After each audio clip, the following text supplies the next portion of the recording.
Bonsoir à tous, c'est un plaisir de vous retrouver. Je vous souhaite la bienvenue sur le plateau de la Grande Team. J'espère que vous portez très bien, la Grande Team est de retour. Nous serons donc ensemble du lundi au vendredi de 20h30 à 22h, bien sûr, avec l'ensemble de l'équipe. Ce sera un plaisir de passer au peigne fin toute l'actualité sportive. Mais déjà, démarrons ce soir avec le sommaire. Sommaire. Pour cette nouvelle saison, la Grande Team vous donne des nouvelles d'ici et d'ailleurs dans LGT News. Trêve internationale d'octobre, éléphant. Le commando de Jean-Louis Gasset se dessine-t-il? C'est l'actu. La prestation de nos internationaux le week-end dernier nous intéresse. On en parle dans Saga des pros. Bonne reprise avec Marie-Christine Beaugré et ses invités.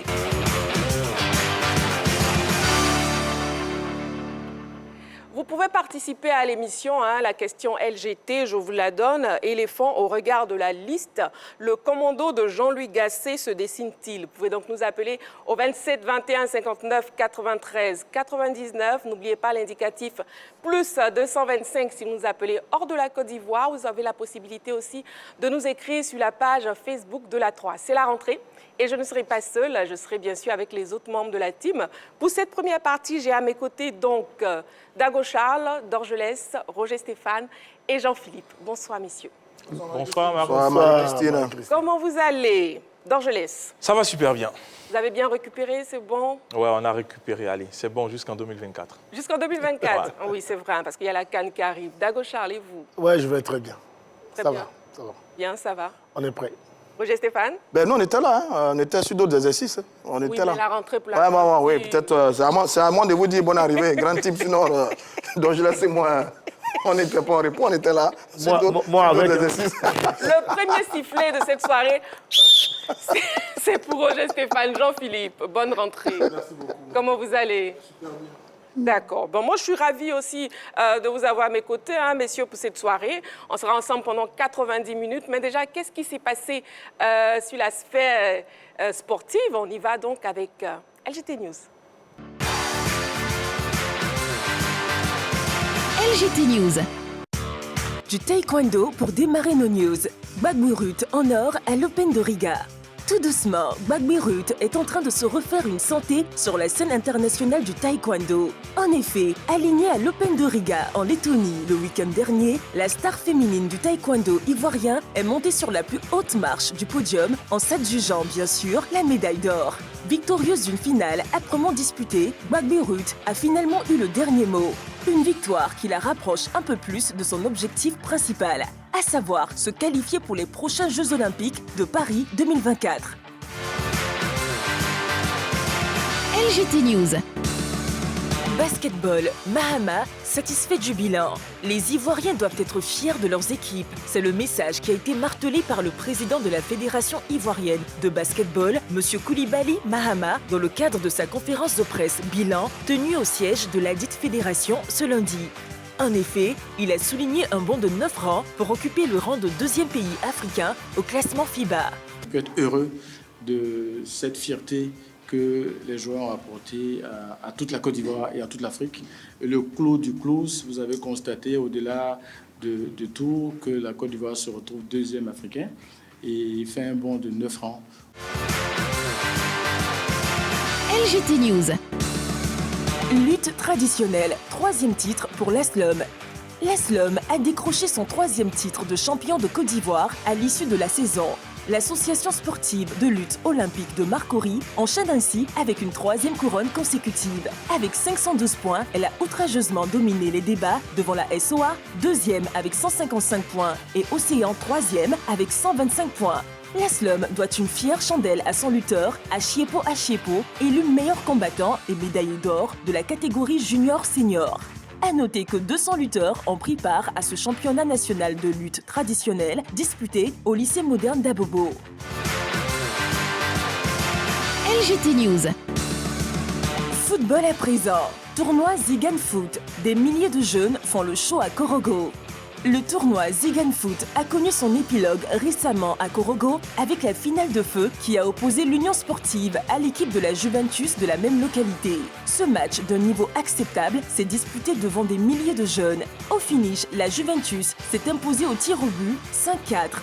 Elle s'est frotté les mains avec une cagnotte d'1 million de francs CFA, en plus du trophée doté du nom du premier magistrat de la commune de Korogo, Ouattara Lassina, dit l'ASPR. Nadia Zigan, l'initiatrice de ce tournoi, a annoncé la tenue de la Super Coupe pour le 29 octobre prochain. À cette occasion, le vainqueur du tournoi Zigan Foot de Korogo et celui du CAM Tchin 2023 de Jonathan Morrison seront aux prises. Nous avons d'autres informations qui s'ajoutent. La reprise de la Ligue 1. Comme annoncé pour le 7 octobre dernier, le championnat national de première division dénommé Ligue 1 a effectivement repris. La journée inaugurale a été marquée par la victoire du FC San Pedro aux dépens du promu Mouna FC sur le score de 2-0. Le champion en titre, l'ASEC Mimosa, était opposé à l'Asie d'Abengourou. Résultat final 4-0. Une deuxième information. Tirage au sort de la Ligue des champions féminines de la CAF. Les différentes poules constituées, la Confédération africaine de football a procédé ce lundi au tirage au sort de la Ligue des champions féminines. L'équipe ivoirienne d'Atlético FC d'Abidjan connaît désormais ses adversaires logés dans le groupe A. Le club du président Abdoul Fattah évoluera en compagnie de Sporting de Casablanca, JKT Queen de Tanzanie et Mamelodi Sundowns d'Afrique du Sud. Bon, messieurs, un avis d'abord sur le tirage au sort. Dorgelès, vous y étiez ? Je dirais, est-ce que c'est clément? Bon, on va dire, on prend ça comme ça, au niveau de l'Athletic d'Abidjan, mais de façon générale, on ne s'attendait pas à cette équipe, surtout du Mamelodi Sundowns dans la poule A, parce qu'on a eu échangé avec le président. Il aurait souhaité une poule un peu plus, on va dire, facile pour lui à mieux négocier les matchs, mais cette fois-ci, quand vous avez le deuxième du Maroc dans cette poule, vous avez Mamelodi Sundowns qui a gagné la compétition lors de la première édition. Attention, il se dit oui, il faut se donner les moyens pour aller chercher, pourquoi pas, une qualif pour les prochains tours. Ensuite, essayer de voir comment est-ce qu'on va essayer de négocier tout ça. On a eu également échangé avec le vice-président du Sporting Club de Casablanca qui a dit comme ça, oui, il était très content parce que l'ASFA du Maroc étant déjà champion en titre de l'édition 2022, ce qui a permis à cette équipe qui était deuxième au classement de pouvoir jouer cette compétition-là. Elle a dit oui, on s'est donné les moyens parce que le club a été fondé en 2019. Ils sont champions, bien sûr, du tournoi UNAFA 2023, donc vice-champion du Maroc sur l'édition 2023. Il a dit oui, on a travaillé parce qu'on allait crescendo et puis la série sur le gâteau. Il y a 2 joueurs ivoiriennes qui sont dans son effectif. Vous avez Nadège Kofi et Sylvia Kokora. Il a dit oui, c'est très important pour eux. Ça se joue en Côte d'Ivoire. Avoir 2 joueuses de la Côte d'Ivoire dans leur équipe, ça va apporter un plus. Elles vont jouer à domicile. Donc ça peut être un plus qui va leur permettre d'aller, pourquoi pas, aller chercher Dame Coupe. Et puis, il y a des grands absents aussi, on va dire, dans cette édition de 2023. Le tout-puissant Mazembe qui n'est pas là également. Vous avez Queen Biffalos de la Zambie, 2 participations. Également Wadi Degla, une équipe qui est habituée à cette compétition. La première édition, elle a joué la 2e édition et cette 3e édition, malheureusement, elle n'est pas en Côte d'Ivoire. Simba Queens de la Tanzanie, une équipe aussi qui a monté crescendo avec ces joueuses-là. On rappelle également d'autres joueuses aussi qui ont été fantastiques sur l'édition de 2022. On parle de Fatima Tagnaout de l'Asfar du Maroc. Elle a été même championne d'Afrique avec le Maroc. Ouais. Également, Jraïdi, meilleure buteuse, 6 buts sur la saison écoulée. Elle va tenter de récidiver encore. Et puis également, Kadiete, la Sud-Africaine du Mamelodi Sundowns, qui est qualifiée encore pour cette édition 2023. Donc, de façon à ramasser, on va dire, les équipes présentes sur l'édition 2022 qui ont fait sensation sont représentées à travers l'ASFA également. D'autres découvrent la compétition comme les Ghanéens d'Arcoa, Guinée équatoriale également. Première participation pour cette équipe de Huracana et puis AS Mandé, 2 participations. L'équipe malienne aussi est montée crescendo. La première édition n'était pas là, mais elle a joué l'édition de 2022 et cette fois-ci 2023. Donc les meilleurs du continent sont en Côte d'Ivoire. Ça sera du 5 au 19 novembre la compétition. Effectivement. Et justement, vous parlez d'équipe. Est-ce que l'équipe ivoirienne a son mot à dire, Roger Stéphane? On va voir ce que ça va donner. Parce que quand même, comme dit Dorgelès, j'ai vu que sur le tournoi avec les 8 clubs représentés, il y a 5 nouveaux clubs qui participent à la compétition, dont évidemment l'équipe ivoirienne Atlético d'Abidjan qui vient pour la première fois, Sporting de Casablanca qui vient pour la première fois, Queen de Tanzanie qui vient pour la première fois, Hurricane Guinée équatoriale qui vient pour la première fois, et l'équipe d'Aqua du Ghana vient pour la première fois. Donc ça veut dire que, bon, on va voir un peu ce visage de ces équipes-là pour cette première participation à cette compétition.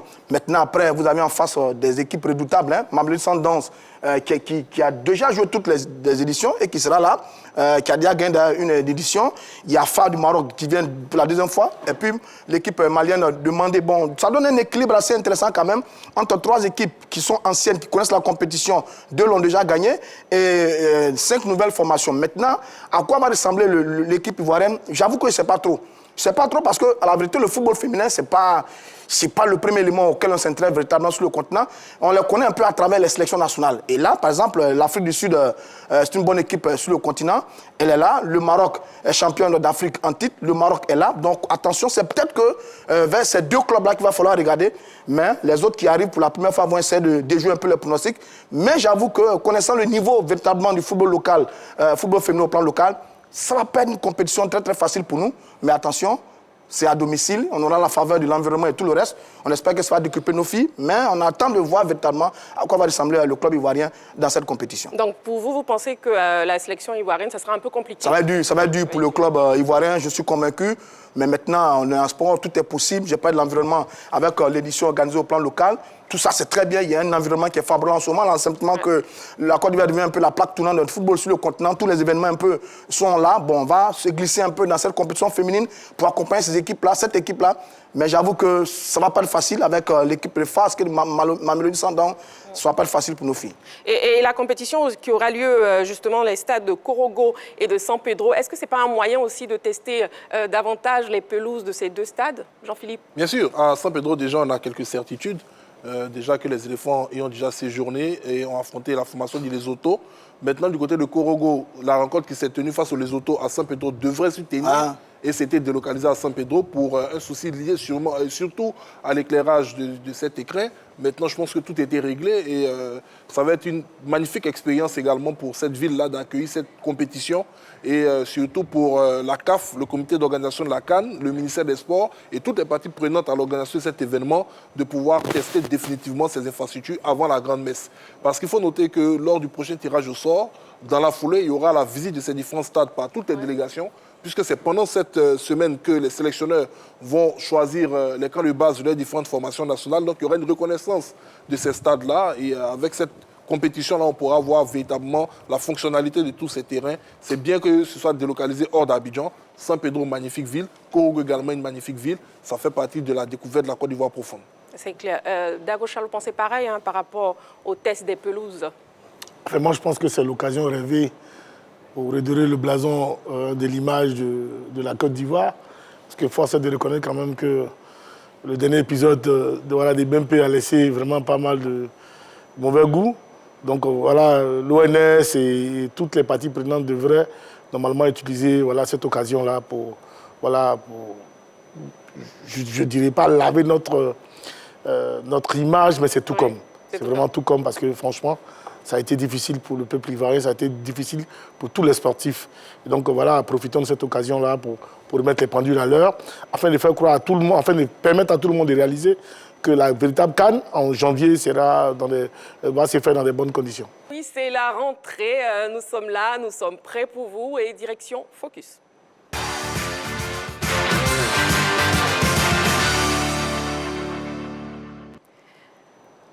La CAN 2023 approche à grands pas et les journalistes de sport sont appelés à prendre toute leur place dans l'organisation et la couverture de ce grand événement. Pour en parler justement, nous recevons Madame Cathy Touré, présidente de l'IMC, pour parler de l'organisation sportive en prélude du tirage au sort de la CAN 2023. Cathy Touré.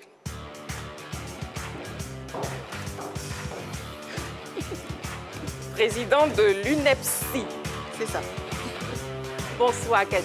Bonsoir. Comment vous allez? Très bien. Et vous-même? Très bien, merci. Ça me fait plaisir de vous voir ici. Mais moi aussi. Je vous suivais déjà depuis sur le petit écran. C'est bien.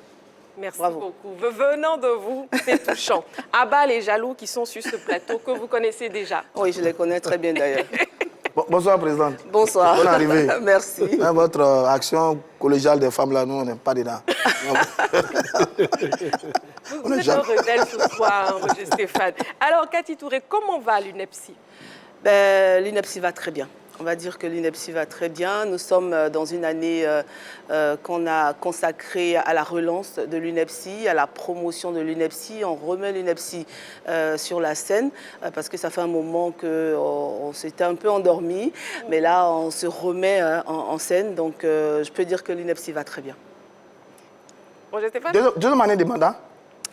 Non, on vient à peine de finir la première année. Est-ce que le sentiment que la presse sportive bouge un peu, elle évolue, plus de maturité, plus d'objectivité, vous avez ce sentiment-là? Oui, je peux dire que oui, parce que, comme je vous l'ai dit, cette année, c'est vrai qu'on a bataillé un peu en début d'année, en début de mandat, pour pouvoir remobiliser effectivement la presse sportive. Vous êtes journaliste sportif, vous savez très bien, d'ailleurs, vous avez votre carte? Voilà, c'est pour ça, c'est justement ça. C'est justement ça qu'on est en train on est en train de remettre en place. Vous n'avez pas votre carte, et aujourd'hui, on a eu quand même plusieurs journalistes qui ont répondu à l'appel, et je pense qu'aujourd'hui, on revendique quand même environ 150 journalistes, et certains qui frappent à la porte, mais comme vous le savez, il y a des critères. Il y a des critères parce que il y a la carte internationale professionnelle nationale professionnelle qui nous regarde, la CIJP, et donc il y a vraiment des critères. Donc ceux qui ne rentrent pas dans ces critères-là, nous sommes en train d'essayer de les accompagner afin qu'ils se mettent à niveau et qu'ils puissent rejoindre l'UNEPSI pour pouvoir rejoindre bien sûr la CIJP. Est-ce que la presse sportive ivoirienne a les moyens de bien travailler? Non. Ça, je peux vous le dire tout de go, non. La presse sportive ivoirienne n'a pas les moyens de bien travailler. Donc, nous sommes en train d'essayer. Mais on va sur une philosophie, c'est-à-dire qu'on va essayer d'abord, on va essayer de montrer aux gens ce qu'on sait faire. Et certainement, ils vont nous suivre. Parce que c'est vrai, tout de go, on ne va pas aller vers les entreprises ou vers les institutions pour dire aidez-nous. D'accord, on vous aide, mais vous savez faire quoi? Donc, nous essayons de faire déjà avec nos moyens, avec les cotisations, comme dans toute association. Nous essayons de faire avec nos moyens. Et puis, quand ils vont voir ce qu'on sait faire, ce qu'on peut faire, je pense que les moyens vont suivre. Voilà. Mais Cathy, déjà, par rapport justement à la CAN qui arrive bientôt, quelle place est accordée aux journalistes sportifs pour les grands événements comme la CAN? Alors, Marie-Christine, je pense que la meilleure question, c'était quelle place devrait être accordée. Parce qu'on a l'impression, effectivement, que les gens ne savent pas exactement la place des journalistes. Mais il faudrait qu'ils sachent qu'on peut avoir de belles infrastructures, on peut avoir une belle équipe performante, mais si la presse ne s'y met pas, si vous n'avez pas la presse, eh bien, toutes ces choses-là restent dans l'ombre. Et donc, je pense que la presse est très importante. Et à un moment donné, il faut que les gens s'arrêtent et qu'ils comprennent que la presse est très importante dans un événement. Comme la CAN, la Coupe d'Afrique des Nations, qui n'est pas arrivée en Côte d'Ivoire depuis combien d'années? Et aujourd'hui, depuis 1984. Depuis 1984, je pense qu'on devait être chouchouté. Je pèse mes mots, je pense que la presse devait être chouchoutée dans cette période-là parce qu'on est un maillon essentiel dans l'organisation de cette Coupe d'Afrique des Nations. Et c'est un peu cela que nous voulons montrer, nous voulons sensibiliser les décideurs afin qu'ils comprennent que la presse sportive est très importante. Nous avons fini d'être des mendiants. On ne veut plus être des mendiants, on veut avoir la place que nous méritons, on veut avoir la place qu'il nous faut, voilà, pour pouvoir mieux travailler, pour pouvoir rendre, parce que n'oubliez pas, la mission, la vision qui a été donnée par le chef de l'État, c'est d'organiser la meilleure CAN jamais organisée. Oui. Et nous, en tant que journalistes, nous devons également décliner nos objectifs de cette vision-là, qui est de mobiliser le plus de journalistes jamais mobilisés dans une Coupe d'Afrique des Nations. Et pour cela, qu'est-ce qu'il nous faut? Il nous faut les moyens. Donc, il faudrait que les gens comprennent que nous aussi, nous avons besoin de moyens pour pouvoir atteindre nos objectifs et bien sûr entrer dans la vision. Ça veut dire que, Président, vous êtes en train de nous dire que, à demi-mot, que la presse sportive n'est pas suffisamment associée à la CAN qui vient ou à l'organisation de la CAN qui vient. Est-ce que c'est ce que j'ai cru? Oui, c'est ce que vous avez entendu et c'est ce que je suis en train de dire. On n'est pas suffisamment. C'est pas que les gens ne veulent pas nous associer. Je pense qu'il y a des choses qui ont été prévues, mais pour l'instant, en tout cas, nous ne voyons pas. Voilà, je vais pas faire d'injures. Oui. Voilà, je pense qu'il y a des choses qui ont été prévues, mais pour l'instant, nous n'avons pas été officiellement associés. Mais lorsque nous allons vers ces instances-là, elles répondent très bien. D'ailleurs, nous allons vers le COCAN, nous allons vers la FIF, vers le ministère des Sports. Ils ont bien répondu, ils nous ont accompagnés, ils nous ont encouragés. Mais je veux dire que c'est insuffisant. Il faudrait quand même... Plus de moyens. Voilà. Mais quand vous dites, par exemple, les moyens... Quel type de moyens il vous faut maintenant? Il nous faut des moyens financiers, il nous faut du matériel pour nous accompagner. Voilà, et donc aujourd'hui, nous avons la CAN dans 96 jours. Quelle est la place de la presse ivoirienne aujourd'hui dans cette grande compétition? Je ne pourrais pas vous dire exactement la place qu'on nous donne.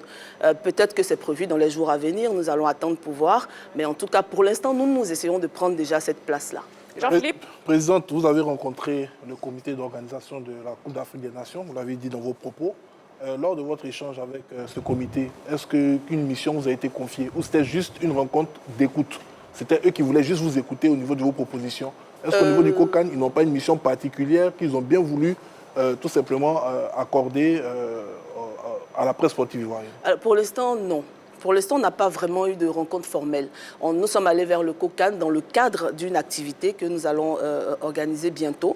Voilà, le COCAN a été très réceptif à cette activité-là et nous accompagne dans l'activité. Mais concernant la CAN, en général, nous n'avons pas eu de rencontre formelle avec les institutions pour l'instant. Bon, Cathy, vous avez une activité. Est-ce qu'on peut avoir plus d'informations concernant cette activité? Bien sûr. Alors, c'est une activité qui rentre dans notre programme, j'ai failli dire notre programme de gouvernement. C'est tout comme. C'est tout comme.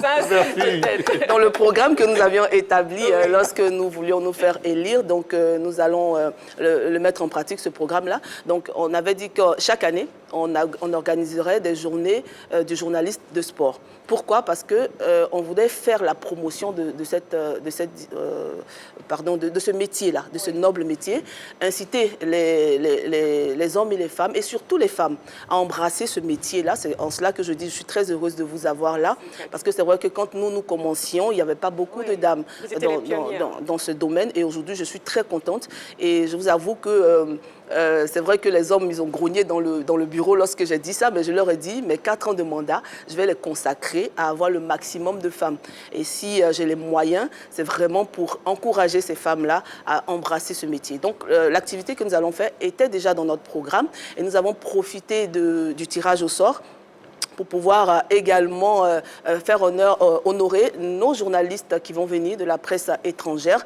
Et donc, à partir de demain, nous avons une formation, nous avons une masterclass avec la Confédération africaine de football, que je salue déjà au passage, qui nous accompagne, et demain, qui va venir nous instruire sur les conditions pour être accrédité déjà, et ensuite nous parler un peu des droits et devoirs du journaliste lors de tels événements. Parce qu'il y a des choses qu'on doit faire, il y a des choses qu'on ne peut pas faire.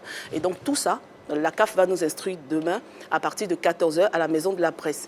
Et ensuite, le mercredi après-midi, nous aurons un match de gala que nous allons organiser avec la presse internationale, avec tous les autres journalistes, donc sur le mythique stade de la haute fréquence de la RTI.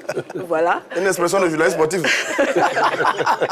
Et ensuite, dans la soirée, bien sûr, nous allons offrir un repas, un spectacle à nos invités. L'objectif, c'est pas seulement le côté festif.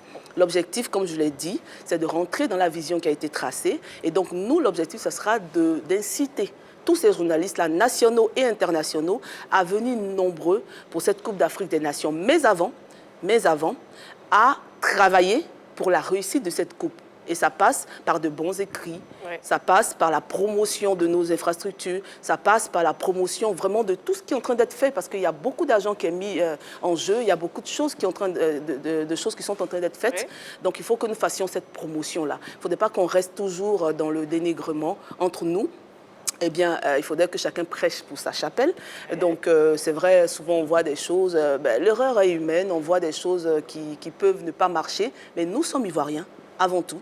Donc, il faut faire la promotion de notre CAN. Bon, ce n'est pas que les journalistes sportifs. Hein. Les erreurs, c'est bien dans bien le domaine, ma chère présidente. J'ai le thème devant moi là. Comment s'accréditer, couvrir un événement comme la CAN? C'est bien ça le thème. C'est ça. Alors, les deux conférenciers, je les connais bien. Emmanuel Kofi, c'est un aîné. Magoula Diop également, c'est un aîné. Pourquoi le choix de ces deux messieurs? Alors, il n'y a pas que, comme je l'ai dit, il y a d'abord la CAF. La CAF qui va nous instruire sur comment s'accréditer. Ces deux personnalités-là, que vous connaissez très bien, viendront plutôt pour un échange d'expérience. Voilà, ce sont des personnalités qui ont couvert beaucoup de CAN, de Coupe d'Afrique des Nations. Il n'y a pas que ces deux personnes, c'est parce qu'on ne pouvait pas avoir tout le monde. Donc, on a dû faire un choix, voilà, et surtout de disponibilité. Voilà, parce qu'on a contacté certains qui, pour des raisons ou pour d'autres, ne pourront pas être là. Donc, ces deux personnes-là seront là de manière symbolique pour partager avec nous leur expérience et puis voir instruire un peu les jeunes également. Alors, sur la CAN, à partir de votre expérience, parce que vous êtes... Vous travaillez à la CAF, hein, vous êtes officier... Non, je ne travaille pas à la CAF, je suis officier média CAF. Bon. On m'utilise souvent pour être officier média CAF, mais non, je ne travaille pas à la CAF, c'est clair. Alors, donc, sur votre expérience, oui. Qu'est-ce qu'il faut pour couvrir une compétition comme la CAN, sur votre expérience? Qu'est-ce qu'il faut? Les aptitudes, c'est ça? Mais, déjà, il faut être journaliste de sport. Très bien. Il faut aimer le football. Ensuite, il faut avoir le flair. Voilà, comme nous disent nos aînés, il faut avoir le flair parce que quand on va dans une compétition comme la Coupe d'Afrique des Nations, on ne va pas seulement pour dire Begré Yago a marqué, Ahmed Ouattara a centré. Il faut aussi chercher les à côté, il faut chercher les analyses et tout ça. Donc, c'est toutes ces choses-là que nous allons apprendre ensemble. Parce que nous aussi, nous avons besoin d'apprendre. Nous allons apprendre ensemble demain avec la CAF et avec nos aînés. D'accord. Cathy, par rapport justement à cet événement, vous attendez combien de personnes? Alors, déjà, nous attendons, pour les journalistes, comme j'ai dit, nous sommes environ 150. Il y en a une centaine qui se sont déjà inscrits et je pense que d'autres vont venir. Malheureusement, il y a certains qui sont à l'intérieur du pays, qui nous ont contactés, qui ne pourront pas venir. Mais ce n'est pas grave parce qu'il y aura encore une formation en novembre. Et bien sûr, nous aussi, nous, en tant qu'association, nous allons aller vers ces jeunes-là parce qu'il y a beaucoup de jeunes de radio, des photographes qui sont à l'intérieur du pays, dans le pays profond, qui aimeraient adhérer à l'UNEPSI. Nous allons aller vers eux, qu'ils se tranquillisent. Nous allons aller vers eux pour pouvoir voilà, leur montrer les bienfaits de ce métier. D'ailleurs, vous avez votre carte? On n'a pas encore. Il faut que vous preniez votre carte. Moi, je ne l'ai pas. Maintenant, vous en parlez, c'est bien. Je vais me décider enfin entre l'une des deux associations dans laquelle je vais militer. Bon, je regarde un peu. Vous savez, les associations... Comme je suis là, je vous voulez me réécouter? Bon, je sais. Tout le monde veut me réécouter, je sais. Mais vous savez, les associations...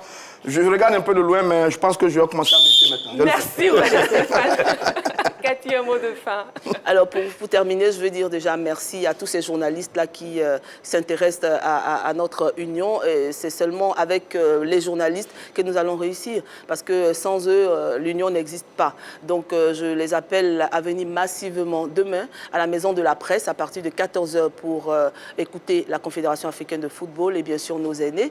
Et puis ensuite, pour le match de gala, mais surtout aux journalistes étrangers qui nous regardent et qui sont à Abidjan ou qui ne sont pas encore arrivés. N'hésitez pas, dès que vous arrivez, prenez contact avec nous. C'est pour vous que nous faisons cette activité-là principalement. Et puis, vous êtes chez vous, ici en Côte d'Ivoire. Nous allons mettre les moyens qu'il faut pour pouvoir vous le prouver. Et bien sûr, nous vous attendons à bras ouverts en Côte d'Ivoire pour cette Coupe d'Afrique des Nations, mais déjà pour ce tirage au sort. Merci beaucoup, Cathy. Merci. Merci beaucoup. C'est un plaisir de vous avoir sur le plateau. C'est votre maison, hein. Donc vous revenez quand vous voulez. Merci beaucoup.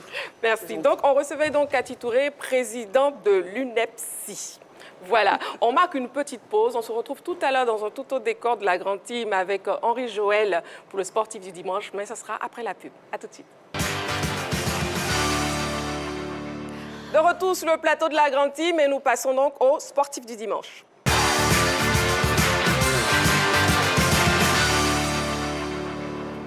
Pour la rubrique, nous recevons donc Henri Joël. Des pas bien sûrs. Oh, bonsoir Marie-Christine. Comment vous allez, Henri Joël? Très bien. Parce alors, la reprise... beaucoup de sport. Oui. Beaucoup de sport. Bonsoir, messieurs. Salut Henri Joël. Vous avez fait du sport pendant cette petite pause? Bah, ils n'ont pas fait du sport. Mais vous avez fait du sport? Bien sûr. D'accord. Si on est les rues d'Abidjan, les quartiers, pas du tout. J'étais un peu partout avec mon cadreur et on suivait les Ivoiriens qui ont décidé, par exemple, de faire du sport pour garder une bonne santé physique. Et là, nous sommes allés dans la commune de Cocody, plus précisément à Angré, pour suivre ce groupe de sportifs-là. Hein. Donc, on va aller voir ce qu'ils ont fait et puis on revient ici. C'est bon? D'accord. Donc, on regarde l'élément vidéo. Allez.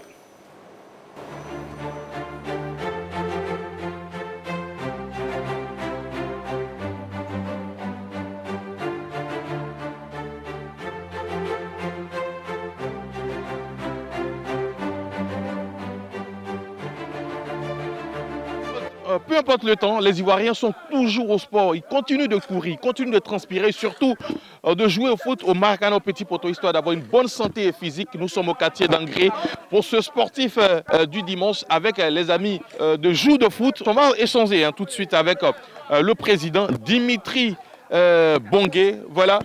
Alors, Joue de foot, l'histoire de Joue de foot, c'est quoi? Et ça a commencé où pour aujourd'hui arriver en 2023? D'accord, merci. Déjà, je vous dis merci pour l'opportunité que vous nous donnez. Donc, JDF a commencé depuis 2011. Donc, on va dire aujourd'hui, ça fait quand même 12 ans. Nous avons commencé à jouer dans la zone de Mahou et au fur et à mesure, on a changé les terrains. Et aujourd'hui, nous sommes, je dirais, dans la 4e année ici et nous sommes assez stables dans ce terrain que nous appelons l'Arena. Terrain qui, je dis, est équipé de telle sorte à pouvoir aspirer rapidement l'eau lorsqu'il pleut. Et en plus de ça, nous avons beaucoup d'équipements médicaux pour faire face éventuellement à d'autres blessures, etc.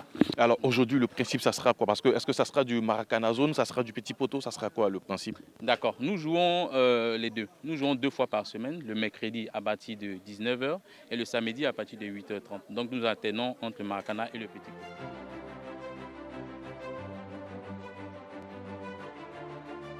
Nous sommes à la fin. Président, comment vous vous sentez vous-même déjà physiquement? Très bien. Il faut dire que lorsqu'on travaille toute la semaine, il est très bon le week-end de trouver un petit temps pour pouvoir faire un peu de sport, échanger avec des amis et tout.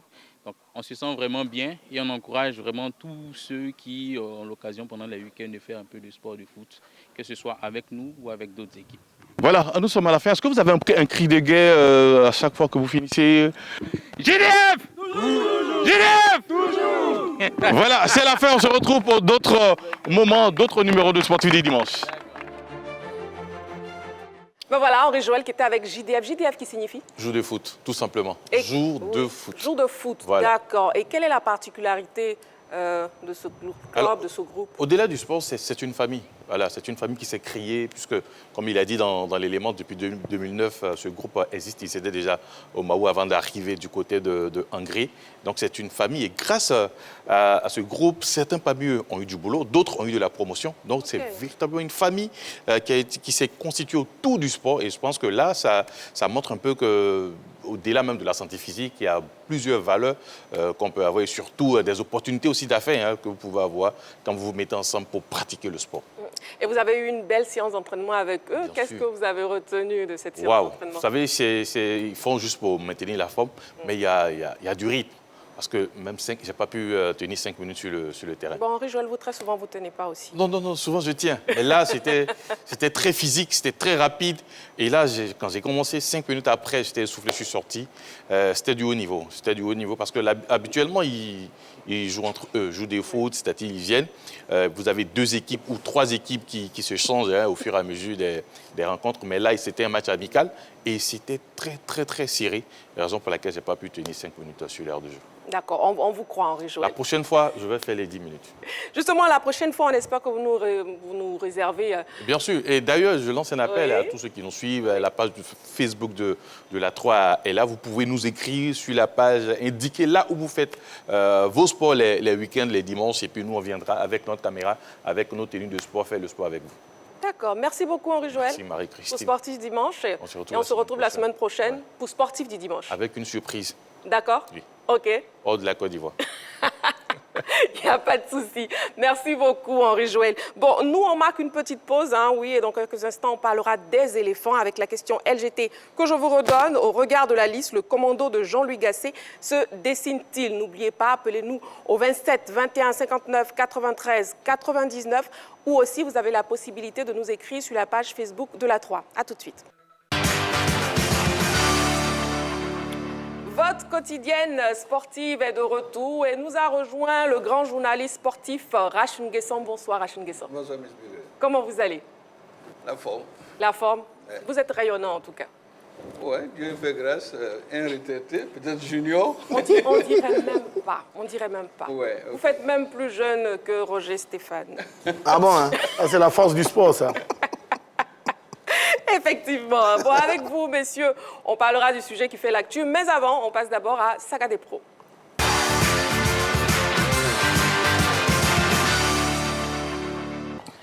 Dans l'ensemble, nos internationaux ne brillent pas véritablement de mille feux, notamment certains se sont bien illustrés.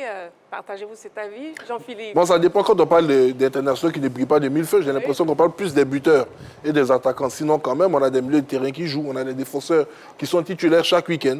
Quand on part du côté Nottingham Forest, nos 3 joueurs sont titulaires, c'est-à-dire Serge Aurier, Willy Boli et Sangaré. Willy Boli, pour moi, c'est véritablement un coup de cœur parce qu'on a connu le garçon avec une santé assez fragile qui se blessait très souvent, mais là il commence à enchaîner les belles performances. Donc oui, sur le plan offensif, c'est vrai que contrairement au début de saison où on a eu des attaquants qui sont montrés assez précis devant les buts, ils sont un tout petit peu rentrés dans le ventre mou, mais ça fait partie quand même de l'exercice et je pense que ça va revenir. Moi, pour moi, je l'ai dit, le plus important, c'est que sous le mode des éléphants en janvier, ils soient prêts, peu importe ce qu'ils vont faire du côté de leur club. On suit leurs prestations avec beaucoup d'attention. Beaucoup d'attention. On a un joueur qui crève l'écran actuellement. Je veux parler de Simon Adengra. Rachunguesa, un mot sur ce joueur? Ouais, c'est un peu la révélation. Ouais. À le voir jouer, on pense un peu au Brésilien Bebeto. Il flotte dans son maillot. Il est très, très efficace. Chapeau à lui. Qu'il continue comme ça. Avec son passage en équipe nationale, je pense qu'il va pouvoir bonifier son jeu. Mais c'est un garçon à suivre. Seulement 21 ans. Honnêtement. Dagochal. Non, franchement, il me bluffe un peu parce que à son âge, en première ligue, être aussi agressif pour l'attaquant, parce que là, le but qu'il marque le week-end dernier, c'était un but vraiment de garçon d'expérience, parce que être agressif dans le ballon, arracher le ballon à son adversaire, et puis tout de suite lever la tête, et puis de l'intérieur du pied, battre un gardien de cette en place et dire que, franchement, ce garçon-là, il en a vraiment dans le ventre. Et on a la chance d'avoir, effectivement, ce type de garçon, on en a suffisamment en Côte d'Ivoire, et Dieu merci.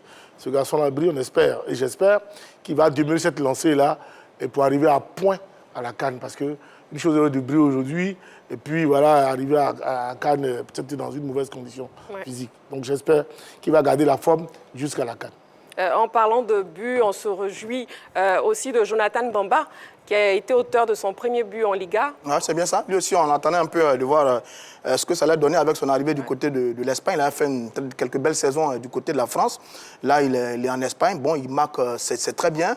C'est un garçon à qui Gassé a confiance. C'est l'un de nos ailiers sur le couloir des éléphants de Côte d'Ivoire. Il a fait une très bonne entame de match face à l'équipe du Mali la dernière fois. Oui, c'est un garçon intéressant.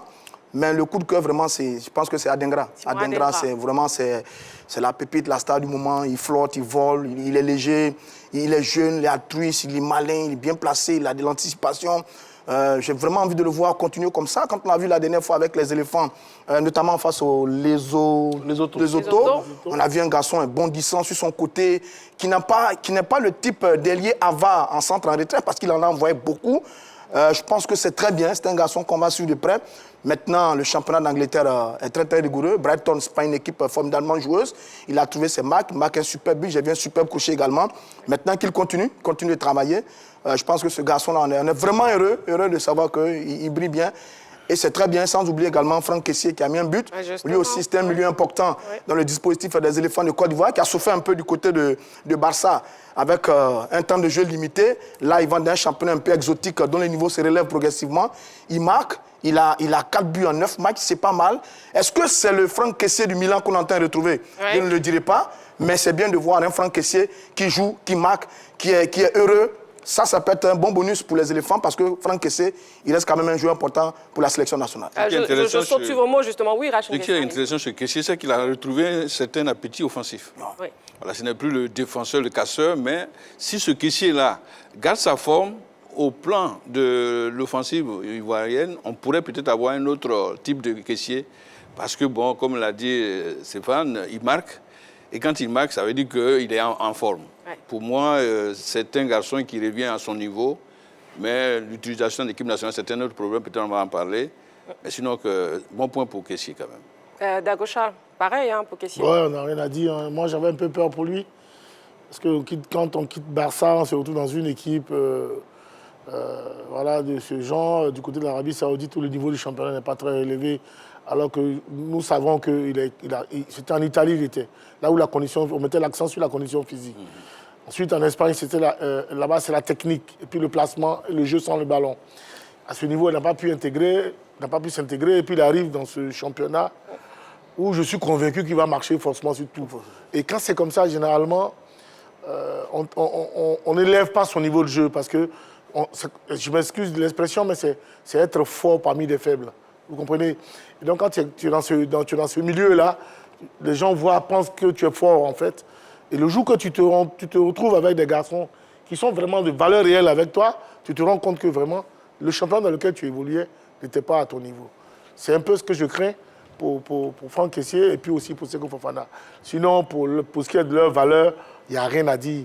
On sait que c'est des grands professionnels et c'est des grands footballeurs. Et je prie qu'ils demeurent des professionnels et qu'ils ne dorment pas trop sur le laurier parce que les entraînements là-bas, c'est une fois, pas comme en Europe, 2 fois. Et puis ensuite, on dort beaucoup parce que la vie sociale est hostile à notre mode de vie. Donc ça fait qu'on dort beaucoup. C'est vrai qu'on parle de repos, mais en même temps, quand tu es professionnel, que tu dors beaucoup, un peu trop, tu perds un peu en saveur technique, physique et autres. C'est un peu de cela que j'ai un peu peur pour Franck et pour Seko. Mais sinon, pour leur valeur, je n'ai pas peur. J'espère qu'ils vont garder cette forme-là jusqu'à la CAN. D'accord. Dagochal, on prend en compte vos craintes, mais néanmoins, on voit à présent que Kessié a du temps de jeu. Et c'est une bonne nouvelle, finalement, pour la sélection ivoirienne. Bien sûr, c'est une bonne nouvelle. Moi, je pense que Dago a dépeint un peu ce qui se passait à son époque du côté de l'Arabie Saoudite. C'est vrai que ça ne va pas changer du jour au lendemain, mais je pense qu'aujourd'hui, ils sont sur un autre projet. Ils ont su attirer de très bons joueurs. Kessié, il est non seulement aujourd'hui redevenu, comme il l'appelle du côté de l'Arabie Saoudite, le général en étant appelé El Presidente. Il est le meilleur buteur de son club quand même, devant Firmino, qui était un buteur racé. Et il faut dire que depuis l'entame de cette saison, pratiquement tous les internationaux qui évoluent du côté de l'Arabie Saoudite, même dans les équipes nationales européennes, ont été appelés en équipe nationale. Par exemple, Jordan Henderson, qui joue dans un club de milieu de tableau en Arabie Saoudite, ancien métronome de Liverpool, a été appelé en sélection nationale. C'est dire qu'aujourd'hui, les sélectionneurs ont compris que le football pouvait se jouer partout avec des joueurs ayant toujours la même qualité. Pour l'instant, ça va. Tous ces joueurs-là, quand ils reviennent en équipe nationale, ils montrent de très bonnes choses. Donc, je pense que du côté des caissiers et des sélectionneurs ivoiriens, on ne devait pas trop s'en faire parce qu'ils évoluent quand même avec des joueurs d'un certain niveau. Très bien. On ne parle pas assez de Bayo Wakoun. Pourtant, il marche très bien. Roger Stéphane. Oui, mais le problème de Wakoun, ce n'est pas le talent de la qualité. Le problème de Wakoun, c'est la régularité. Je trouve que c'est un garçon qui n'est pas constant. Parce que quand vous regardez sur ces saisons, il a un temps fort sur 1 mois. Après, il se blesse. Il a un long passage à vide. Après, il revient. Bon, c'est un garçon qui est pétri de talent depuis le stade d'Abidjan, etc., etc. Mais maintenant, quand on parle de lui comme ça, l'équation, c'est est-ce que ça revient en sélection nationale? Or, quand vous regardez l'attaque de la sélection nationale en ce moment, la liste qui a été faite par Gaston, on en parlera tout à l'heure, est-ce qu'il y a du Bayo Wakoun dedans? Ça va être assez compliqué. Mais je souhaite que ce garçon il soit plus constant, plus régulier, qu'il soit une dynamique un peu plus longue, ce qui n'est pas le cas avec lui. Mais sinon, ça a toujours été un très bon joueur. Malheureusement, il n'a pas cette régularité. Maintenant, il retrouve le chemin des buts à Watford en 2e division du côté de l'Angleterre. C'est un championnat qui allait intéressant. Le jeune Amad Diallo, qui avait des difficultés à Manchester United, s'est retrouvé en Ligue 2, en Championship Sunderland. Il a fait une superbe saison, même s'il a encore les mêmes difficultés. Donc, si Bayo est en train de briller dans ce championnat, mais c'est très bien. Maintenant, après, il y a un autre niveau. Il y a un groupe qu'on appelle l'éléphant, qui est très costaud, avec de très bons joueurs. Est-ce que la balance va pencher pour les Syriens? Bon, Gassé va décider, mais c'est bien de voir Bayo revenir un peu à son meilleur niveau. Très bien. Pour l'instant, ça fait plaisir de voir ces internationaux qui essaient quand même de briller davantage à l'international. Si vous nous prenez en marche maintenant, on vous permet de revoir les news et c'est dans LGT News. LGT News. Du taekwondo pour démarrer nos news. Gbagbo en or à l'Open de Riga. Tout doucement, Gbagbo est en train de se refaire une santé sur la scène internationale du taekwondo. En effet, alignée à l'Open de Riga en Lettonie le week-end dernier, la star féminine du taekwondo ivoirien est montée sur la plus haute marche du podium en s'adjugeant bien sûr la médaille d'or. Victorieuse d'une finale âprement disputée, Gbagbo a finalement eu le dernier mot. Une victoire qui la rapproche un peu plus de son objectif principal, à savoir se qualifier pour les prochains Jeux Olympiques de Paris 2024. LGT News. Basketball, Mahama, satisfait du bilan. Les Ivoiriens doivent être fiers de leurs équipes. C'est le message qui a été martelé par le président de la Fédération ivoirienne de basketball, M. Koulibaly Mahama, dans le cadre de sa conférence de presse bilan tenue au siège de la dite fédération ce lundi. En effet, il a souligné un bond de 9 rangs pour occuper le rang de 2e pays africain au classement FIBA. On peut être heureux de cette fierté que les joueurs ont apporté à toute la Côte d'Ivoire et à toute l'Afrique. Le clou du clou, vous avez constaté au-delà de tout que la Côte d'Ivoire se retrouve 2e africain et il fait un bond de 9 rangs. LGT News. Lutte traditionnelle, 3e titre pour l'Aslom. L'Aslom a décroché son 3e titre de champion de Côte d'Ivoire à l'issue de la saison. L'association sportive de lutte olympique de Marcory enchaîne ainsi avec une 3e couronne consécutive. Avec 512 points, elle a outrageusement dominé les débats devant la SOA, 2e avec 155 points et Océan 3e avec 125 points. L'Aslom doit une fière chandelle à son lutteur, Achiepo Achiepo, élu meilleur combattant et médaillé d'or de la catégorie junior-senior. À noter que 200 lutteurs ont pris part à ce championnat national de lutte traditionnelle disputé au lycée moderne d'Abobo.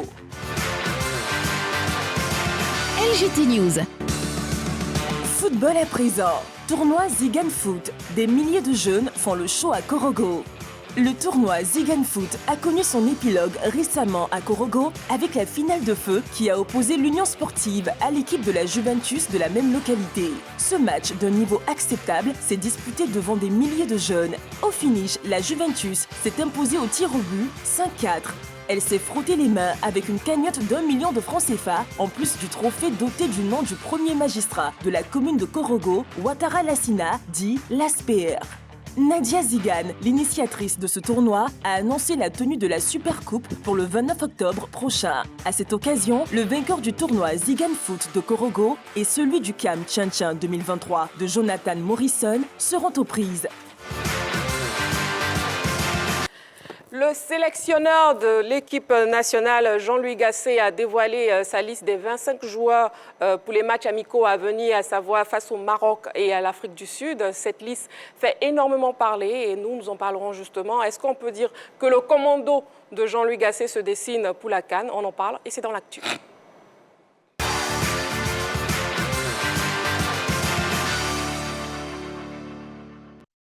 Déjà, sachez que le téléphone est ouvert. Vous pouvez donc nous appeler au 27 21 59 93 99. N'oubliez pas l'indicatif plus 225 ou écrivez-nous sur la page Facebook de la 3. On y va donc pour la question LGT. Messieurs, à vos panonceaux, un oui ou un non au regard de la liste.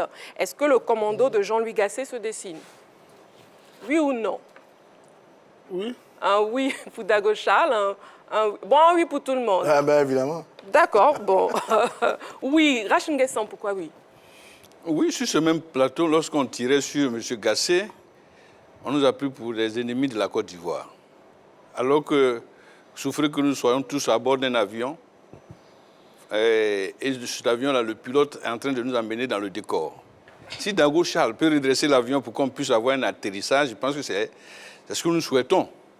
M. Gasset a pris en compte ce qui me rend heureux aujourd'hui pour lui. C'est qu'il a écouté l'opinion. Il a écouté les uns et les autres. Il a essayé de tamiser un peu. Il a fait une base. La base vient de la sélection de San Pedro. Et puis, après San Pedro, il est allé chercher quelques-uns. Je pense qu'il y est presque. Ce n'est pas encore les commandos vrai. On va juger ces commandos lors de ces deux amicaux, parce que d'autres seront forfaits d'eux-mêmes. Là, ce ne serait plus le problème de Gasset. On lui disait de prendre des joueurs en forme du moment. Ça y est, il y a des joueurs en forme du moment. Et la question qui reste à poser, c'est que face au Maroc, face au Bafana, quelle serait l'image, la force, la densité du jeu de notre sélection? Gros point d'interrogation pour le Gasset à appeler ce qu'ils peuvent appeler. Ils sont là. Maintenant, à eux de prouver qu'ils méritent effectivement d'aller défendre les couleurs de la Côte d'Ivoire au cocorico de la CAN à venir. Voilà. Effectivement, on note le retour de Seko Fofana et de Wilfried Zaha, mais par contre, l'absence de Jérémy Boga. Roger Stéphane? Oui, mais écoutez, c'est 25 joueurs. Hein. On ne va pas les prendre tous. Et puis la revue d'effectifs continue un peu quand même, parce qu'on a encore du temps avant d'aller à la CAN. Mais pour être honnête avec vous, il y a longtemps que je n'ai pas vu une aussi belle sélection des éléphants de Côte d'Ivoire. Pour être honnête avec vous. Le groupe est vraiment très bon. Je pense qu'on est resté dans la dynamique un peu. C'est le même groupe de septembre, hein, en dehors de deux joueurs près, notamment Sekou et Zaha qui reviennent. Vraiment, sur le même groupe, on est resté dans la dynamique de la première période du match face au Mali, où on a vu un très beau visage des éléphants de Côte d'Ivoire à bien des égards. Quand je regarde le groupe, il y a des anciens qui sont vraiment en pleine forme. Vous avez Willy Boli, le trio de Nottingham, Willy Boli, Serge Aurier et Sangaré, qui sont en pleine forme du côté de Nottingham Forest. Et puis vous avez surtout un contingent de jeunes joueurs dans cette équipe. Et ça, c'est vraiment extraordinaire. Ils sont 12 ou 15 qui sont très jeunes dans cette équipe des éléphants. Et donc, je vois que Gassé est vraiment au travail. Je pense que c'est un gars qui a un bon état d'esprit. Je parle de bon état d'esprit parce que quand il réussit à ramener Zaha et Seko, c'est un très bon point pour nous. Parce qu'à la place de Gassé, beaucoup parmi nous n'auraient peut-être pas rappelé Seko et Zaha, eu égard à leur attitude un peu avec la sélection nationale. Donc oui, l'état d'esprit du sélectionneur est très bon. Il est en train de connaître son groupe, il est en train de modeler, il est en train de fabriquer quelque chose. Ça, c'est bien. Maintenant, c'est une liste qu'on voit. Ouais. On a 2 matchs qui viennent là, qui à mon avis sont des matchs très importants, avec 2 bonnes équipes. Ça va nous permettre de voir exactement ce que valent nos garçons. Mais je dis, cette liste-là, elle est vraiment très belle. Elle est vraiment très belle. Bravo tout simplement à tous ceux qui y sont. Et bravo surtout au petit management qui est en train de se mettre en place par rapport à Jean-Luc Gassé, le sélectionneur national. Très bien. Dago Charles et Jean-Philippe, avant de vous prendre, nous allons lire un message d'un internaute sur la page Facebook de la 3. Nous avons Yao Emmanuel Kwame qui nous dit « Bonsoir la team, heureux de vous retrouver pour une nouvelle saison ». Monsieur Gassé nous a présenté ses 25 commandos provisoires, mais nous qui aimons la sélection nationale voulons lui dire qu'il y a des commandos marcheurs dans cette liste. Alors vivement que ces marcheurs apprennent à courir et se mettent au travail avant la grande bataille au bord de la lagune et briller. Merci et bonne saison à tous. On a aussi Emmanuel Wilson qui nous dit « Au regard de la liste du rassemblement du mois d'octobre de la fenêtre FIFA, nous pouvons dire que notre sélectionneur national connaît une majeure partie de ce groupe de joueurs qui disputeront la Coupe d'Afrique des Nations en janvier 2024. Alors nous pouvons affirmer que le commando de Jean-Louis Gassé se dessine effectivement. Jean-Philippe. Bon, au-delà même de la liste des joueurs qu'il a appelés, quand je regarde un peu la disposition, je vois qu'il a plus de 3 gardiens, 8 défenseurs, 5 milieux et 9 attaquants. On est en train de partir vers un style de jeu en 4-3-3.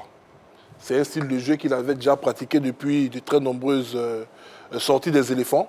Il avait essayé un 3-4-3 lors de la dernière sortie face aux Lesotho, qui avait permis à l'équipe d'être assez offensive, conserver le ballon, mais qui ne nous avait pas permis d'être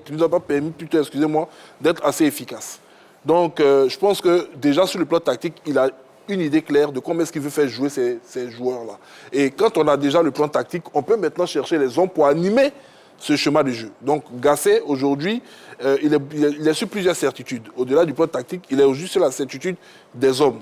Quand on regarde cette liste, il y a énormément de joueurs qui reviennent inlassablement à chaque regroupement et qui, à mon sens, ont donné quand même une certaine satisfaction. Il avait compris, comparativement à ses premières listes, qu'il y avait beaucoup de jeunes qui avaient besoin de responsabilité et de motivation. Et donc, il est en train de partir vers ces jeunes-là. Un garçon comme Ousmane Diomandé, qui était appelé depuis fort longtemps, on sait qu'il a pris du temps avant de faire venir ce garçon-là parce qu'il voulait voir certains anciens à l'œuvre, il voulait avoir certaines certitudes concernant l'envie de ces anciens-là de réaliser de très bonnes choses à la CAN. Aujourd'hui, on a l'impression que ces anciens-là sont passés de l'autre côté. C'est-à-dire que ce sont eux maintenant qui sont en ballottage par rapport à la participation à cet événement. Sinon, au vu de la liste qui a été dressée, il est aujourd'hui quasi évident que Gassé connaît pratiquement 90% des joueurs qui vont aller avec lui à la Coupe d'Afrique des Nations. C'est je dirais même les dernières fenêtres, avant celle de novembre avec les éliminatoires de la Coupe du Monde, avant la liste définitive de la CAN. Les Ivoiriens ont devant eux pratiquement tous les joueurs qui seront présents, sauf cas de blessure. Et on verra ce que cela va donner. D'accord, très bien. Dago Charles, au vu de votre réponse, j'en déduis que la liste vous rassure. Mais qu'est-ce qui vous rassure concrètement? Moi, c'est la défense. Moi, honnêtement, ce sont ceux qu'il a appelés en défense là, qui me plaisent énormément. Ouais, parce que d'abord, une équipe nationale, pour aller dans une CAN, il faut avoir une super défense. Et là, à ce niveau-là, tous les garçons qu'il a sélectionnés sont en très grande forme dans leurs différents championnats. dans leurs différents clubs, sont tous titulaires. Et ça, c'est un très, très, très bon point. Maintenant, au milieu de terrain, ces milieux de terrain, on les connaît déjà. Voilà. Certains ont toujours joué, même ce trio, si on sort Seko, c'est des trios qui nous ont souvent pas satisfaits dans l'animation. Offensivement, à certains aussi qui n'ont pas été de ça. Mais ce que je retiens, je suis pas... habituellement, je n'aime pas trop critiquer les sélections, parce que moi, je préfère les voir sur le terrain. Est-ce qu'après avoir sélectionné ceux-là, la mayonnaise a pu bien prendre? Voilà, c'est ce que moi j'ai envie de voir. Mais sinon, sur les 25 joueurs appelés, c'est vraiment au niveau défensif que vraiment je suis satisfait avec sa convocation. Selon le reste, on savait que c'est ceux qui devaient être là régulièrement. Rachin Nguessan, on voit aussi qu'être satisfait. Mais déjà, moi, j'aimerais vous poser comme question, qu'est-ce que vous inspire le retour de Seko Fofana et de Wilfried Zaha, quand on sait déjà que Seko Fofana n'est pas revenu en sélection ivoirienne depuis 1 an? En son cas, on ne va pas peut-être revenir et remuer un peu les vestiaires. Il y avait eu des non-dits. S'ils se sont entendus et que l'enfant revient pour le service, c'est à saluer. Pour parler un peu comme Dago, on dit de Gassé qu'il est presque arrivé à sa touche, l'équipe commando en question, mais il faudrait, pour une équipe qui doit gagner la Coupe d'Afrique, elle doit doubler tous ses postes. On parle des défenseurs, mais je ne vois pas si vous sortez Aurier, Boli et bien d'autres, quels sont les remplaçants qui arrivent. Même au milieu de terrain, quand vous sortez Kessié, Sangaré, Seri ou Seko, quels sont les doublures qui arrivent? Il n'y en a pas. Non, nous n'allons pas jouer RH. Non, je veux dire que les commandos, c'est la défense et les remplaçants. Hein? On ne peut pas limiter une équipe. Il n'y a pas aller gagner une Coupe d'Afrique aux 11 joueurs. Les 11 types nous donnent satisfaction. Mais quels sont les remplaçants des 11 types? Est-ce que ces remplaçants nous donnent satisfaction? Est-ce que ce sont des joueurs de devoir? À partir des matchs tests, d'ici janvier certainement, lorsque Gassé va nous montrer 2 équipes à même de jouer et gagner la Coupe, voilà, je dirais, écoutez, on est prêt. Sinon, pour le moment, le 11 titulaire, il n'y a pas de problème. Mais je veux avoir un 11 titulaire pour substituer un peu à ce 11 titulaire-là. Sinon, que, pour le moment, ça va, mais il n'est pas encore au bout de ses peines. Il faudrait qu'il travaille. Vous avez parlé tout à l'heure de Boga à sa place. C'est vrai que notre équipe nationale ressemble un peu à l'équipe nationale du Brésil des années 70. Ils sont nombreux qui sont sélectionnables, c'est vrai. Mais il faudrait bien regarder, voir le joueur qui peut tenir au moins 15 bonnes minutes ou 30 minutes. Sinon, jouer les bouts de match, c'est bon. Mais ce n'est pas aussi bon pour une équipe qui veut gagner la Coupe d'Afrique. Non, mais quand même, sur la défense, je pense qu'il y a des bons remplaçants quand même. Quand vous regardez l'axe de la défense, Kosonou, Silla, Evans, Doumbia, Baïk qui n'est pas là, etc., il y a du beau monde. Le seul bémol en défense, c'est qu'on n'a pas un latéral gauche des métiers, comme Ghislain Kounan. À droite, il y a 2 garçons. Vous avez Odier et comment il appelle, et Sengo, qui sont vraiment des latéraux des métiers.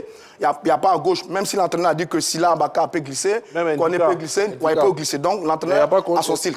Maintenant, sur Seko et Zaha, alors, moi je suis pas, vous savez très bien que moi je suis très dur à ces 2 garçons, je ne suis pas leur admirateur. Je n'aime pas leur attitude avec la sélection nationale. Parce que j'estime que là, ils vont venir jouer, mais on a fini les éliminatoires. Donc ils viennent jouer pour aller à la CAN. Moi, je ne suis pas d'accord avec ça. Mais sur ces 2 garçons, c'est l'état d'esprit de Gassé qui me plaît. Parce que je dis que moi, je ne les ai pas appelés. Mais lui, il les appelle pourquoi? Parce qu'il estime qu'en allant à la CAN, on a besoin de toutes nos armes. Et sur les armes, je pense que ces 2 garçons, ils peuvent effectivement nous apporter grandes choses. Un Zaha en pleine forme, un Seko en pleine forme, ça peut faire du bien à la sélection nationale. Maintenant, la réalité est là. La balle est dans leur camp. On va voir ce qu'ils vont nous apporter véritablement face au Maroc. C'est là qu'on verra bien si ces 2 garçons sont vraiment les patrons. Ou bien peuvent être des patrons de la sélection nationale. On les verra face au Maroc. Moi, j'ai envie de voir ça. Donc, je leur lance un défi. J'ai envie de voir Zaha et Seko nous faire gagner contre le Maroc en faisant des matchs extraordinaires. Parce qu'à la vérité, quand je fouille ma mémoire sur toutes les campagnes avec Zaha, je n'ai pas une campagne extraordinaire avec Zaha dans ma tête avec les éléphants. Je n'en ai pas. 2017, 2019, 2021, plus la CAN qui arrive, je n'en ai pas. Seko Fofana, c'est 2 bons matchs amicaux face à la Guinée et au Togo. Maintenant, on est à Abidjan, au stade Félix Houphouët-Boigny, on a le Maroc, demi-finale de la Coupe du Monde. On va voir qu'est-ce que ces 2 garçons-là sont capables d'apporter véritablement à la sélection nationale. C'est sur le match-là qu'on verra. Maintenant, sur le reste, bravo à Gassé, qui est un bon manager, qui est un bon papa. Il a entendu beaucoup de choses. On a déchiré nos machins, tout ça. Il a dit, écoutez, j'ai une CAN que je veux gagner. Je veux mes meilleurs joueurs. Quoi qu'on dise, moi, je veux mes meilleurs garçons pour y aller. Bravo à Gassé sur ce coup. Mais j'attends de voir si, effectivement, Seko et Zaha sont des vrais patrons dans cette équipe des éléphants. Très bien. Le sélectionneur qui met toutes les chances de son côté. Évidemment, ça c'est très bien. Voilà. Oui, Jean-Philippe. Moi, ce que je voulais dire simplement, c'est que c'est vrai qu'on est tous d'accord, pratiquement à l'unanimité, sur le choix des hommes qui ont été appelés en équipe nationale, mais je suis d'accord sur un point avec Rach. Je pense que partir avec 9 joueurs à vocation offensive et seulement 5 milieux de terrain, c'est un peu juste. Moi, c'est ce que je lui reproche un peu. Depuis qu'il est là, il fait appel à un nombre très restreint de milieux de terrain à chaque regroupement. Je pense que là-bas, on devrait essayer d'en appeler encore plus parce que quand même, c'est un secteur où on a beaucoup de joueurs et c'est un secteur qui, à mon sens, est le secteur moteur même de l'équipe nationale de la Côte d'Ivoire. Là, il est en train d'avancer avec une certitude. Quand on voit son milieu de terrain, on sait déjà pertinemment qu'il veut constituer un milieu à 3 avec Seko, Kessié et Sangaré. Et sur le banc, on aura Jean-Michel Seri, Tor Ahmed. Et qu'est-ce qu'ils font très souvent au niveau de cette sélection nationale? On a Max Alain Gradel, souvent qu'on utilise en milieu de terrain. Et alors qu'on a Jérémy Boga, qui est un milieu de terrain, qui est un excellent 10. Même si on peut estimer que ça, au début de saison, il est inconstant. On a vu des Jean-Michel qui étaient très inconstants en équipe nationale, mais qui ont été maintenus jusqu'à ce qu'aujourd'hui, ils fassent partie des métronomes de ce milieu. Donc pour moi, vraiment écarter un garçon comme Jérémy Boga, appeler un jeune comme Diakité Oumar, qui n'est pas trop titulaire ces derniers temps avec son club, il y a un petit bémol. J'espère que pour le prochain regroupement, il va essayer de voir ce côté-là, parce qu'au milieu des terrains, on a des créateurs. Moi, l'un des derniers matchs des éléphants qui m'a le plus marqué, c'était face au Cameroun ici. C'est vrai, sur la mauvaise pelouse des Bimpé, mais on avait vu un Jérémy Boga étincelant dans un 3-5-2. Je pense que c'est un garçon qui peut apporter normal à l'équipe nationale. J'espère que l'entraîneur reverra ses choix concernant ce garçon-là et surtout concernant ce secteur du jeu.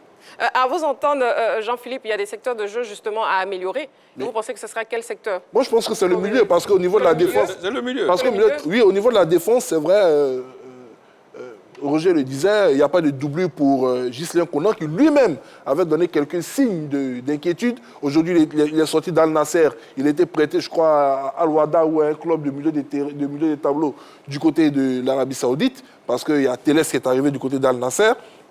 Mais on a Ndika qui peut jouer à gauche, on a Sila Baka qui peut jouer à gauche, donc on a des joueurs interchangeables. Exactement. La défense, il n'y a pas de souci. Au niveau des gardiens de but, on s'inquiétait à 6 mois de la compétition, mais on a vu que ces derniers temps, la Côte d'Ivoire commence à avoir des gardiens de certains niveaux. Il y a Fofana qui est venu, certes, qui a joué contre les Lesotho, mais on a vu déjà dans les dispositions de ce gardien-là que c'est un gardien qui peut nous apporter énormément. On a Folie également, qui joue ici avec la SEC Moza, qui est en train de jouer des campagnes africaines. Ça nous rappelle par exemple le parcours du gardien du stade aujourd'hui, notre ami Boro Sylvain, qui avait joué des campagnes africaines. Quand il est arrivé à la CAN, ça lui avait énormément servi. On a Badra également au niveau de l'Afrique du Sud, qui est en première division. Donc on a des gardiens quand même qui jouent à des niveaux, je dirais, acceptables. Donc ce secteur-là, les joueurs n'en parlent plus. La défense était réglée. Au niveau de l'attaque, tout à l'heure dans l'élément sur la saga des pros, on a eu assez plein du faible nombre de buts inscrits par nos attaquants.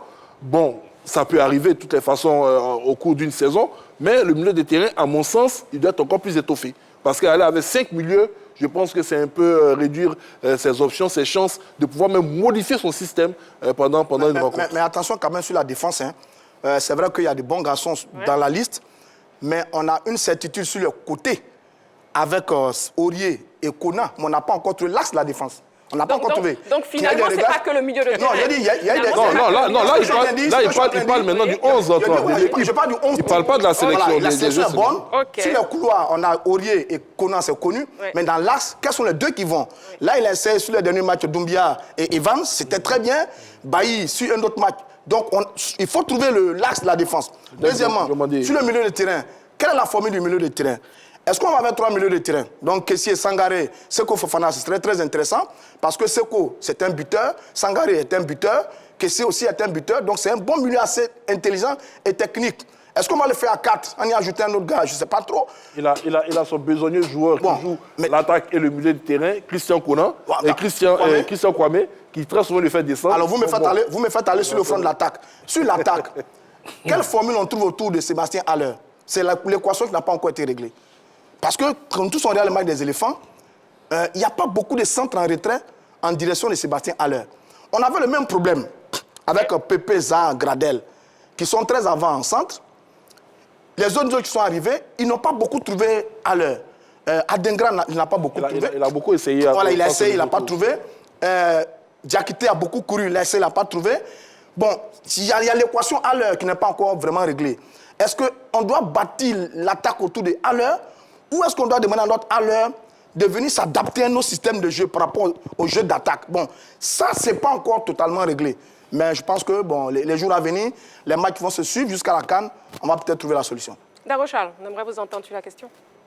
Bon, enfin, quand j'écoute Roger Stéphane, je me dis, bravo à lui, il est devenu un sélectionneur, entraîneur, parce qu'il peut faire le classement, la compétition de l'équipe nationale. Non. C'est aussi mon rôle en tant qu'observateur. Soyons beaucoup plus conséquents. C'est mon rôle en tant qu'observateur. Voilà, soyons beaucoup plus conséquents. Il sait pourquoi il a appelé ses 5 milieux de terrain, il sait pourquoi il a appelé ses défenseurs, il sait pourquoi il a appelé 9 attaquants et comment est-ce qu'il va manœuvrer avec eux. Attendons-le sur le terrain. Il aura face à lui l'équipe du Maroc qui, elle, ne vient pas pour faire un match amical. Ça, il faut le souligner parce que j'entends beaucoup parler de match amical.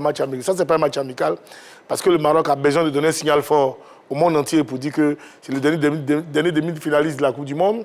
La Côte d'Ivoire aussi doit se mettre dans une position de montrer, de donner un signal fort aussi à tout prétendant à cette CAN-là. Parce que, voilà, c'est un match qui vaut une finale de Coupe d'Afrique et un match de qualification de Coupe du Monde. Parce que les deux doivent donner des signaux forts à tous les prétendants, à tous les coups. Et donc, je suis convaincu que Gasset le sait. Et lui et tout le comité exécutif de la Fédération ivoirienne de football, Charles, ils le savent. Donc, Charles, oui, attendons de voir. Gasset, pour le match, pour les deux amicaux, Maroc, Afrique du Sud, peut venir avec 5 milieux de terrain. Mais pour la phase finale... Mais on n'en est pas là. Non, enfin, on en a déjà. Aujourd'hui, s'il vous plaît, monsieur, ne parlez pas en même temps. Allez-y, Rachid. Jean-Philippe, on le dit maintenant pour que nous ne soyons pas surpris. Oui, effectivement. Pour les deux matchs, oui, 5 milieux, c'est bon. Mais pour la phase finale, 5 milieux, on va au suicide. Mais on ne peut pas aller à la phase finale à 5 milieux. Non, ce sont ses habitudes, Charles. La phase finale, je vous en prie. Je suis d'accord, mais ce sont ses habitudes, on est d'accord. Non, ses habitudes... Il appelle très peu de milieux à chaque fois. S'il te plaît, ces habitudes-là sont du fait des matchs qu'on joue les week-ends, chaque 3 jours. Et après, on rentre. Okay. Mais une phase finale, c'est 1 mois. Une compétition sur 1 mois. Aucun sélectionneur n'irait avec 5 milieux de terrain. Parce que tu auras 2 blessés, c'est fini. Voilà. Non, ça, il le sait, ce n'est pas des choses qu'on a besoin de lui rappeler. Pourquoi les habitudes pas déjà? Voilà, très non, bien, messieurs. on ne va pas non plus aller avec 10 milieux de terrain. Les avis, s'il vous plaît, Daro Charles, merci. C'est vrai que les avis restent très partagés. Allez-y, sélectionneur. Le sujet est assez passionnant, donc je comprends.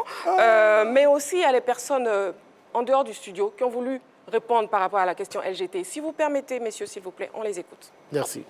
Je pense que pour l'instant, ces éléphants ne sont pas convaincants. Parce qu'au-delà de ces derniers matchs qu'ils ont eu à jouer, voilà, il n'y a pas encore certains, ils ne nous ont pas encore donné des signaux que vraiment, concernant la CAN, voilà, ils ne sont pas rassurants. En ce qui concerne l'entraîneur, je pense que moi, à mon propre avis, il va falloir qu'on prenne un entraîneur local, voilà, qui connaît mieux comme on appelle les joueurs, et aussi il pourra mieux s'adapter au type de joueur qu'il apporte. Bon, pour les commandos de la Côte d'Ivoire, vraiment de l'attaque au milieu et en défense, je fais confiance. J'ai foi à ces commandos-là. Mais par rapport aux gardiens en Côte d'Ivoire ici, là, depuis Guamene Alain, depuis Tizier, depuis les anciens comme lui qui a pris en 95, je ne vois plus de meilleurs gardiens en Côte d'Ivoire ici. Il a fait un mauvais choix. Parce que vous ne pouvez pas laisser... On a des jeunes talentueux qui sont là. On a des jeunes talentueux qui sont là. Vous laissez ces jeunes-là, vous appelez des vieux. Comme un exemple, je prends un exemple sur Mas Gradel. Normalement, on ne devait pas appeler Mas Gradel à l'équipe nationale de Côte d'Ivoire. Il est là en fin de carrière. La Côte d'Ivoire n'a pas encore l'équipe type qu'il faut. Bon, peut-être on doit essayer avec 2-3 matchs amicaux pour voir à la sélection que l'entraîneur Jean-Louis Gasset a fait. Mais je trouve d'abord sa liste très bonne, une très bonne liste, mais je vois qu'on doit adopter aussi d'autres joueurs qui sont un peu dans l'ombre. Au regard de la liste, le commando de Jean-Louis Gasset se dessine-t-il? Nous avons donc entendu nos personnes hors du plateau. Jean-Philippe, qu'est-ce que vous pensez face à ces gens justement qui disent que non, le commando ne se dessine pas? Ils sont pessimistes, c'est normal, parce que depuis plusieurs éditions de la Coupe d'Afrique des Nations, l'équipe nationale n'a pas su leur redonner le sourire. Et puis l'arrivée de Gasset également a suscité beaucoup de polémiques. Déjà dans son choix même antérieurement, ce n'était pas peut-être celui qui était souhaité par les Ivoiriens.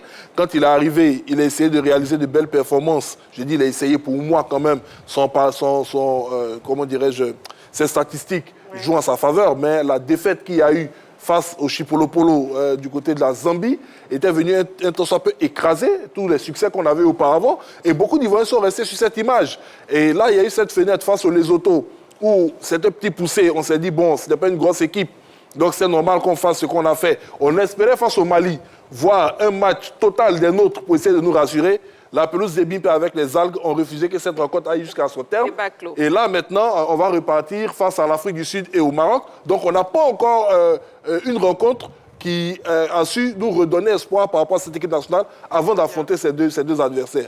Donc c'est fort de cela que ces personnes estiment simplement que l'équipe ne rassure pas. Bon, nous autres qui suivons les matchs de football depuis fort longtemps, même si on a pu regarder 30 minutes ou 45 minutes de Côte d'Ivoire à Mali, de par ce qu'on a pu constater, on peut se dire ah, l'équipe était au moins sur la bonne voie, parce qu'on s'est créé énormément d'occasions sur cette mauvaise pelouse. On a tenu quand même tête à une équipe très technique malienne. Donc on se dit pourquoi pas face au Maroc, parce que Dago l'a dit, c'est une rencontre qui a tout sauf d'amical.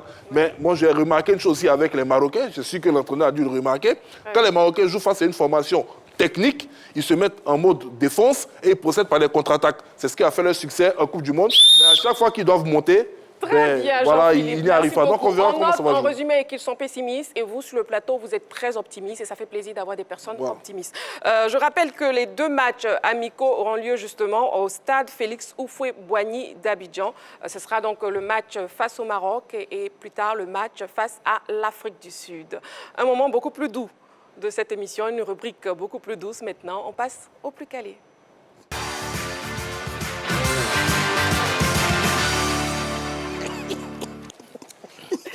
Je rigole parce que je dis une rubrique beaucoup plus douce, mais ils ont tellement la haine de gagner qu'ils me disent tous ah non, non, non, c'est pas la rubrique la plus douce. Bon, on espère qu'elle sera douce aujourd'hui. C'est la rentrée, Dago Charles. C'est la rentrée. C'est la rentrée. Donc on va tout en douceur. Comme à mon habitude, je vais gagner encore Roger Stéphane. Donc vous jouez donc en équipe. Rachin Guessan, vous allez jouer avec Dago Charles. Oui.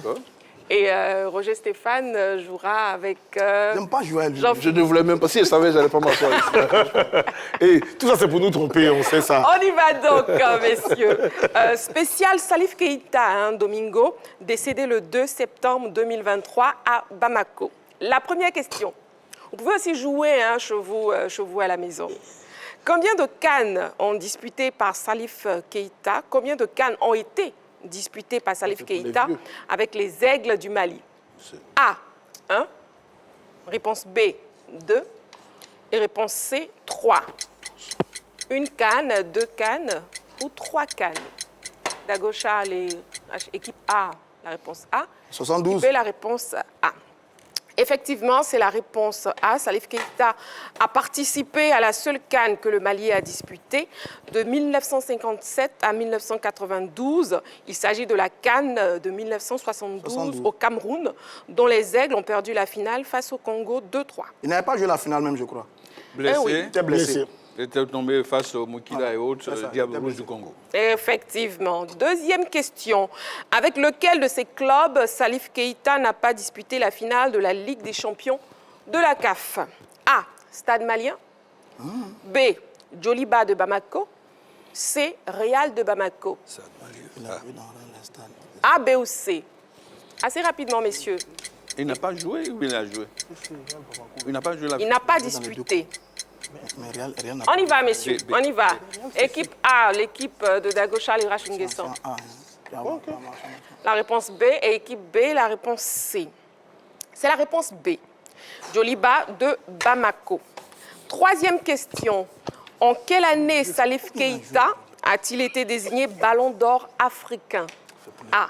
1970, B, 1971 ou C, 1972? A, B ou C? On y va? On y va, messieurs? 72. Oui. Moi, il y a la réponse. Hein. Équipe A, la réponse C. Équipe B, la réponse A. Moi, j'ai la réponse.